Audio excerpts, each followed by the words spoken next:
নমস্কার বন্ধুরা, green fly gardens YouTube চ্যানেলে আপনাকে স্বাগত জানাই।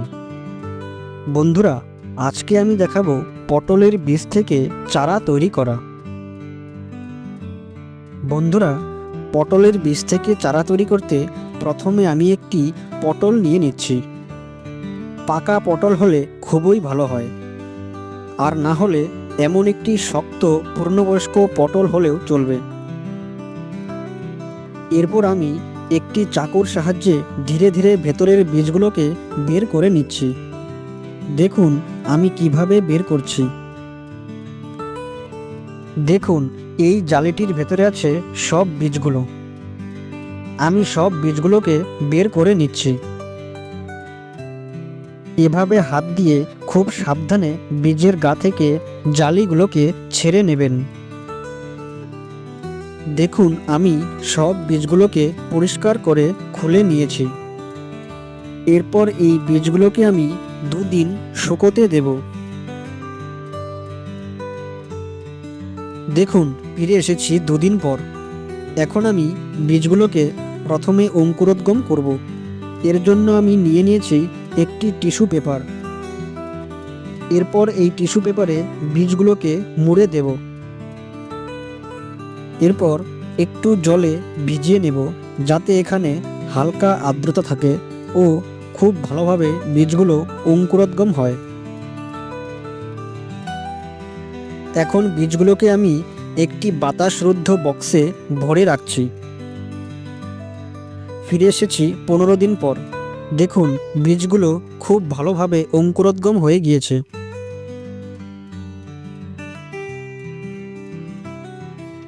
দেখুন এই বীজটি অঙ্কুরিত হয়নি। এই বীজটিও খুবই ভালোভাবে অঙ্কুরিত হয়েছে। বীজগুলো টিস্যু পেপার থেকে খুলতে অসুবিধা হলে এভাবে জল দিয়ে গলিয়ে নেবেন। 60টি বীজের মধ্যে এখানে কেবলমাত্র একটি বীজই নষ্ট হয়েছে, বাকি 6টি বীজই অঙ্কুরিত হয়েছে।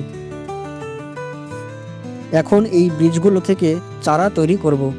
এর জন্য আমি এখানে একটি পটিং মিডিয়া নিয়ে নিচ্ছি। পটিং মিডিয়া হিসেবে আমি 50% দোআঁশ মাটি, 25% কোকোপিট ও 25% ভার্মি কম্পোস্ট ব্যবহার করছি। এখন ভালো করে এগুলি সব মিশিয়ে নিচ্ছি। আমি বীজগুলোকে চারা গাছে তৈরি করতে প্লাস্টিকের গ্লাস ব্যবহার করছি। এখন সমগ্র গাছগুলোকে ভরে নিচ্ছি।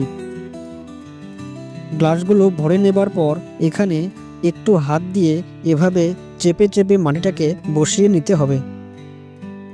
এখন বীজগুলোকে বসিয়ে দেব। বীজগুলোর অঙ্কুরিত অংশ হলো এগুলির শেকড়, তাই এই অংশটিকে মাটির নিচে বসিয়ে দিতে হবে। দেখুন আমি তা করছি।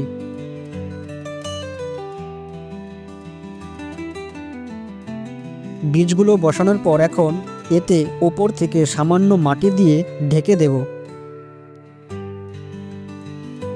এখন সামান্য মাত্রা জল ব্যবহার করছি। এই বীজগুলোকে সেমি শেডে রাখবো, যেখানে হালকা রোদ ও হালকা ছায়া পায় এমন স্থানে। দেখুন ফিরে এসেছি 9 দিন পর। বীজগুলো ফুটে চারা বের হয়ে গিয়েছে, তবে এখানে এই বীজটি এখন জার্মিনেশন হয়নি। আবার ফিরে এসেছি 40 দিন পর। গাছগুলো কতটা বড় হয়ে গিয়েছে, তবে একটি বীজ জার্মিনেশন হয়নি, এটি পচে গিয়েছে। বন্ধুরা, এখন আমি এই বীজগুলোকে ফাইনাল প্লেসে শিফট করব। আমি এই টবটিতে এই চারাগুলোকে রোপণ করে দেব। দেখুন আমি চারা গাছগুলোকে বসিয়ে দিচ্ছি। এখন এই গাছগুলোকে খুব দ্রুত বৃদ্ধি করতে ও মোটা করতে হাফ চামচ পরিমাণ ব্যবহার করছি ডিএপি সার। এছাড়া এই মাটিতে আমি আর কিছুই ব্যবহার করিনি।